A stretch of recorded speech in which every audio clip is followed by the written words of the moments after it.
Hello and welcome, ladies and gentlemen, to the Finest Disaster. In today's video, I wanted to talk about the all-new Battlefield 5. Today we got the teaser. This Wednesday we're getting the full reveal info with a full release from DICE with probably a bunch of information on theme, on maps, on content and release date. And it's about time we had a little bit of a discussion about what we can expect from Battlefield 5 or Battlefield V and what really needs to change coming from Battlefield 1. Taking a look at Battlefield 1 a little bit more critically, a little bit more constructively, and trying to see what we really could take from that game in learning lessons to make Battlefield 5 a more successful, a more enjoyable experience. And to discuss that with me today is a long-time Battlefield fan, somebody who plays basically Battlefield with me every day. I've got Cookie with me here today to talk about all these details, and we're going to be giving you a bunch of less or possibly more insightful information and opinions on the upcoming game and on the current version of Battlefield as series. At least we hope so. At least we hope so, exactly. We're gonna try hard, okay? Like we That's try it all Battlefield amounts. normally every day. Yeah, until we get way too salty and just Okay. rage quit.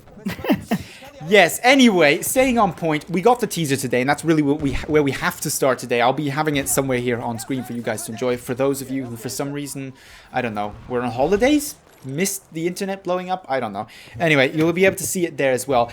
Talk us a little bit through what you take from that teaser, because you've got quite a few, well, quite obvious observations, but also some very interesting theories as to what it could all mean, Cookie. So give us your full detailed rundown. So of course the first and probably the most important information are the fighting nations. So on the one hand we see the Union flag representing of course Great Britain or England, how you want to call it. On the other hand we see the Iron Cross, which obviously stands for the German army or Empire, I guess, yeah. or Reich, how you want to call it. So probably it's Second World War shooter, or you can argue about maybe it's some kind of alternative history, so that maybe it happens between the First and the Second World War. But I would say that it's I would say that it's the Second World War just because it's not so much limited as maybe a conflict in between that. And of course Battlefield is normally a historic shooter and not something kind of sci-fi. There's only one Battlefield game that was built that's happening in the future, so I would say that's or even in an alternate reality, really. Alternate, yeah, that's normally not the case. The second information is, of course, we normally see a single-player teaser of Battlefield, of the new Battlefield game, but right now we see a squads spawn ribbon or whatever, point. Point. Yeah, it's point. Sorry, mate. But so that could represent that's a multiplayer, or that you have a co-op single player. Could be. And that's an interesting theory. Could not be. Well, I would say that makes sense, because when you look at the last teaser, that's normally the single-player teaser, but it's unusual that they now change it back to the multiplayer, because they said we want a single-player and multiplayer experience. Well, the weird thing is you've got this multiplayer minimap, you've got the multiplayer kind of score screen at the top, you've got the multiplayer squad spawn on you, but you've got a single-player type animation. Unless that is a knife animation for multiplayer, in which case, GG, melt the consoles and the PCs. I mean, that's gonna really push the envelope. It takes too long, and at some point when you get knifed 10 times a day, you're just annoyed by it. By somebody going shh into your face. Oh, come on! There go all the headphone users. We do apologize for that. Sorry. Anyway, so that's part of what's starting the hype train. I mean, the hype train started as soon as we got told that we're getting the next Battlefield. But Definitely. we really need to look a little bit about what we want from this Battlefield. World War II is both of our preferred thematic war to set it in, yeah. But as you said in previous discussions that we've had and on live commentaries and stuff like that, where we've already somewhat touched on these topics, it's less about the theme, far more about the implementations, about the basics of the game. And those things include good map design, those things include good class balance, good team balance, good outside support. So that means socials, menus, RSP, stuff like that. And that's what we really want to focus on today, talking a little bit about how Battlefield 1 has either succeeded or maybe also failed in that department. And I believe the first topic we should be talking about is map balance. And there's a definite failure. I think we can agree on that. too much openness, too little cover. And I think it is really the source of at least 50% of the evils in this game. Everybody who complains about tanks just camping and sniping out long range. Too powerful scout weapons compared to the other class weapons. Frustrating maps which are not fun to play because you can't actually get from objective to the next objective. That is all the consequence of too open, too little cover on some of the maps. And there's exceptions. There's maps like Priest of Tahua, Argonne Forest, a couple more. Fort de Vaux is a bit of a corridor shooter. Amiens, yes, where there's more variety. But if you look at the majority of the maps, especially those which don't get played that often, and I'm thinking specifically about a number of DLC maps which are way especially too the open. Russian DLC maps, yeah, and also some French Russian DLC. DLC maps. French DLC maps, some of the brand new maps, even maps like the Somme. Most of them is and just Cabaretto, or whatever it was called. DLC maps, yeah. I don't know. And they're just not as successful, and it's because people just don't like getting sniped in there. But there is really more to it. Also, it leads to the imbalance in classes as well, which you were explaining just the other moment about the snipers being quite strong because of it. Yeah, as we already talked about last live commentary, the major issue, of course, is the map balance. When you look at the maps which are played right now, most of them are the base maps which have some cover, as Amiens, not much, but they have Amiens. The exception probably is Priest of Tahua, but in general you can avoid such tank kills or getting killed by tanks, planes, and snipers when you have a decent cover amount. But as we Planes see is now, another good point. Yeah, planes is another another good point. Especially with the new bomber, which was was just ridiculous when you look at the splash damage. I mean, you can take it out pretty quickly, but just the amount of damage that can deal to infantry, that's just 10 kills or something stupid. Just easily 10 kills. But yeah, when you have decent amount of cover, that's not an issue. And so the most important thing, or which I'm looking forward to, is the cover design. You're assuming that it's going to get better. Do you think it's going to get better in Battlefield 5?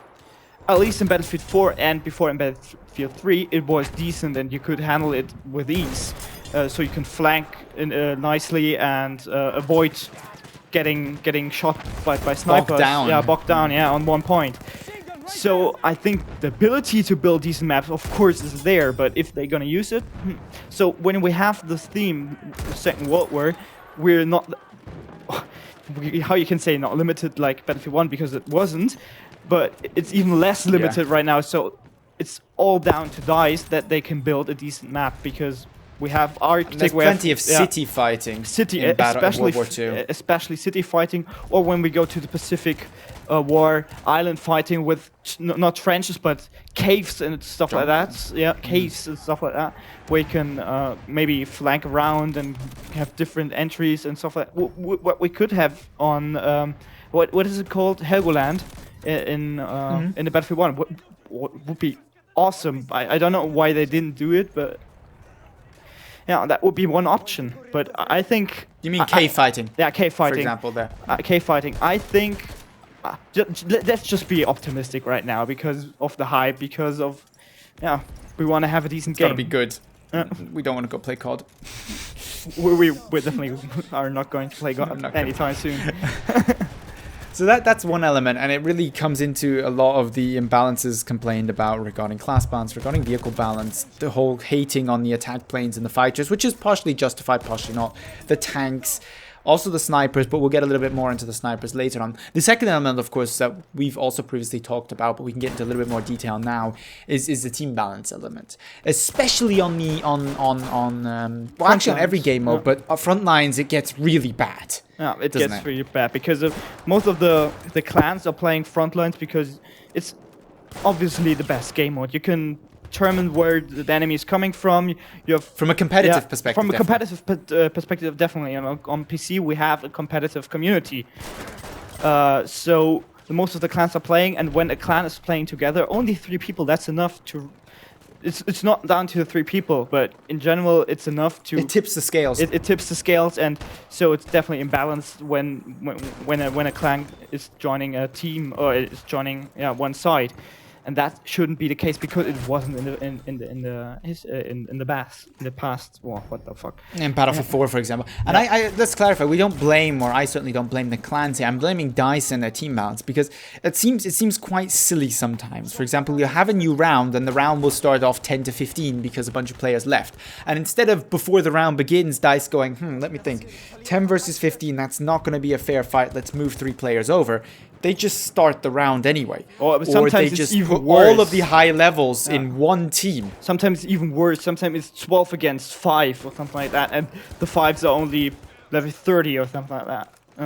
Or you've got strong players coming in, level 140 or level 120 joining an already existing team. They come on the winning team every time. And I don't think they're joining friends because they're not in the same clan or anything. They're just joining a Frontlines game and they're just being put on the team that's already stomping the other team. And you're sitting there going, now which person thought that was a smart idea exactly?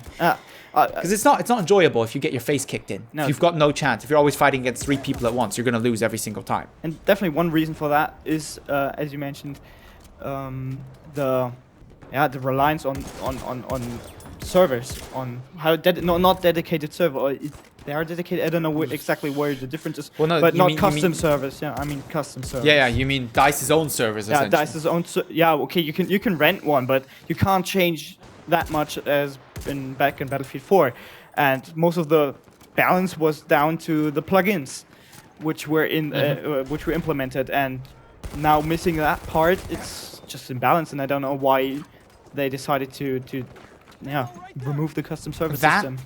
It's that alongside with the lack of community because of the servers, as well as the bad DLC policy and slow release of content that really, in my opinion, killed off the population of Battlefield 1. I mean, I looked the other day and Battlefield 1 at that current point in time on pretty much every device, especially PC, only had about 50 to 70% more players than Battlefield 4.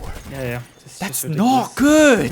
It's a 1.5-year-old game losing against what? What's Battlefield 4? 3 years? 4 years old? Oh, I don't know. Past its sell-by date. I think it's 4 years ago. That's just, and that shows you what's going on. And you and me experience that every day because we'd go and play Battlefield 4 and we'd like have our servers we knew would have the kind of Battlefield we're looking for, first of all, because everybody prefers a different type of game, and that's absolutely fine. That's why you've got custom servers, do certain maps and certain game modes with certain amount of players. With custom balances as well, you knew you get on there, there was a 70% chance there was an admin on there making sure that the teams were roughly balanced. It wasn't perfect by no means, but it was good enough to the point where you felt like you had a chance. You could do something against the other team. Versus too often you just join a game of Frontlines and there is not one point in the game where one team even has a chance of stopping the advance of the other team. So what we're basically... It's not fun on either side. No. One team's fighting for scraps, trying to get 3 kills because the team's just having to share a bunch of people, basically just insta-killing them, and the other people just spawning and dying. So we both hope for a comeback of the custom service systems to improve not only the gaming experience, but also the community, the flair and stuff like that. But on the other hand, what do you think about the incursion thing? It could also improve the community sense, but only slightly, of course. Also, the longevity. That's a huge theme in general, but because incursion flopped on Battlefield 1 because of DICE poorly execution and communication. But I agree. I mean, Incursion's up to now has not been a success, and for good reasons. I tried Incursion. I had very little fun. I didn't even manage to get into a good server most of the time, and then the game was unnecessarily complex. And for somebody who plays a lot of Battlefield, it's unnecessarily complex. Yep. And I know they've done much since I've tried it out, but if they want to be serious about competitive, and we've talked about this before, they really need to look at what makes competitive games good. So that's the lack of RNG, random number generation, luck, the prominence of skill. That's one element. And the second element is simplicity. CSGO is a very, very simple game. Overwatch, from a basic perspective, is a very simple game. Capture the point. Move the bomb or whatever it's called. Move the package. Very simple. The complexity then comes in the strategic elements. So for CSGO, it's crosshair placement and knowing where the players are coming from and spots and grenade throws and all the fancy stuff that you can do in CSGO that I don't really have too much of a clue about because I don't play Also CSGO. Recoil. And in Overwatch, it's recoil, yes, it's called for as well, spread models and recoil models. And in Overwatch, it's the individual characters, their abilities and team composition that can make a huge difference to how and adapting that team composition. I have a huge amount of respect for what Blizzard did with Overwatch. That's where you want the competitive element because that gives the players the fun and the viewers can always have the basics that they definitely understand and they have an easy way of getting into the rest. Whereas if everything from begin with is complicated, the scoring system is already complicated. People are just going to go, what's going on? And then move on and just, they won't care about it. I mean, when the best games in the world are simple. Yeah, most of the simplest game is CS:GO, of course, but the other one, which is maybe a little bit more up to date, is of course Rainbow Siege. Siege, of course. That's another example. It's so simple because just you have 5 on the one team, 5 on the other. You have a hostile or a bomb or whatever. Defuse. Kill them, or trigger it, and you win. Or it's basically defuse, hostage, or TDM. Yeah. That's basically the 3 So modes. that's one of the simplest game mode that you can implement in the game, but it works and it has a perfect community sense, and yeah, it's a total success. It's been thriving. It's a total but that's success. also down Rainbow Six Siege is also down to the fact that they chose a model which I think is mandatory for Battlefield 2018, Battlefield 5, and that's the non-DLC, non-premium model. It's the free everything added on. You can buy yourself visual customizable items faster if you want to. In that case, you can even buy new heroes, which in Rainbow Six Siege works well, wouldn't work so well in Battlefield 1. But essentially, you don't buy progression, you buy other things. I mean, and that's the way these companies can get themselves financed without alienating two-thirds of the community. Yeah. Yeah, when you look at the games which make the most amount of money right now or the last year, that's definitely Fortnite and GTA, which make a decent amount of money, or in the case of GTA, billions of dollars just because of shark cards. So it's definitely not the problem of money because people are gonna invest in that game when they like the game mechanics, the simplicity of the game, and get a cool skin or something. Yeah, and that's it. So I think they will go this way because it's probably even easier for them. And on the other hand, it's probably more profitable. They need to be careful, though, that they don't make the mistakes that Star Wars Battlefront did. Because this is the same development studio we are talking about and these same publishers. So I don't know if it's a good thing that the gaming community is warier. Oh, I don't know, but it's still DICE. It's still DICE's studio. True. Yeah. And it's still EA. So the big wigs, the big bosses at the top calling the shots are still going to be the same people. I hope they've learned their lesson. EA is a different discussion story. for another time. Yeah. Discussion for another time. Anyway, that leaves us with one big topic still remaining, and that's talking about class balance and weapon design. You're a big hater of the snipers. I am to a certain extent. Well, yeah, you're to a certain extent. Well, but we have a different opinion of that, or how you tackle that. I would say on the one hand, if you stay with the map design right now, so a little bit more open, or with a little bit more totally open, you need to not buff to what is the word I'm looking for? Increase? No, strengthen? No, not strengthen. Exactly opposite. To weaken, reduce. Yeah, to weaken the sniper. Of course, the muzzle velocity, the bullet drop, to increase that, and on the other hand, probably remove the sweet spot model. You say when you change the as you can say it as well, but when you change the map design, you don't need to change anything regarding the classes because the classes are, when you're having a decent map balance, are perfectly fine. I think so, but that's me guessing. Yeah. I personally don't suffer under the sweet spot anywhere close to as much as I do generally just from snipers. I would say most of my frustrating deaths I find I couldn't do a lot about is me trying to get over an empty space where there is no way to get around that empty space. There is no covered route. And I'm sorry, I do not want to use smoke grenades on every single one of my classes. This is not Smoke Simulator, this is Battlefield. They should give you an advantage, they shouldn't be necessary. And also smoke is client-based, so you can't really rely on that. No, don't get me started on that I know. You can talk. Don't get me. You can talk. So salty. 2 hours on that, but yeah. yeah, the most of the times I'm getting either hit twice by a sniper, so non-sweet spot damage model kills, or I'm getting tagged by a sniper down to 20 health, and then I walk across somebody who I could easily win a firefight against, but I don't because I'm a one-shot kill for them. Or you get suppressed by something, yeah.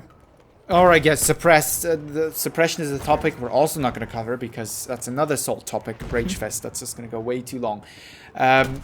That's where I find the biggest problems are. So my personal experience is not I suffer from the sweet spot. I suffer from the fact that I'm always, constantly exposed to snipers on almost every map at almost every time. And it's you can see it in my playstyle as well. Because I've become a far more aggressive player. So I'm constantly moving, I'm constantly changing position because of that, and I don't really stop to shoot anymore unless I'm sniping. I've had people point out to me in the comments that you should be ADing when using an SLR. Your accuracy is going to be bad, and it's true. They're correct in saying that, but the reason why I'm doing that is because I don't want to get a sniper bullet in my head. And I'd honestly rather miss a couple of shots and have to do the firefight again from a safe distance than just get shot again by a sniper. Because there is just nothing more frustrating than constantly getting pecked at from some kid lying 75 to 1,000 meters away, prone, doing nothing for his team. Absolutely nothing. That's what we both That's say, my take. Yeah, definitely. But let's sum it up, boy. I would say we're done with that. Yeah, we got to keep this to a reasonable length. Yeah. Important things for Battlefield 5 are not, as we said, it's not really about where it takes place. Sure, I would love to be driving around in a Tiger 2 tank and crash somebody's living room. Get the fuck out of my house! My tank. Yeah, exactly. But that's not essential to the success. The success is keeping players entertained for a long period of time, keeping players excited about the game, the longevity of the game, something that Battlefield 4 captured very well, and I think Battlefield 1 wasn't as good at. And that comes down to good map balance, good team balance, good weapon design, and ultimately good support structure. So new fresh content available for all players at all time, good community building through RSP. Those are the keys, and they can't be there day 10 or 10 months after the game is launched. That's too late. They need to be there day 1. They need to be there on release. And anything else is too late, frankly. It's just going to harm the game. People are going to leave. People are going to stop playing.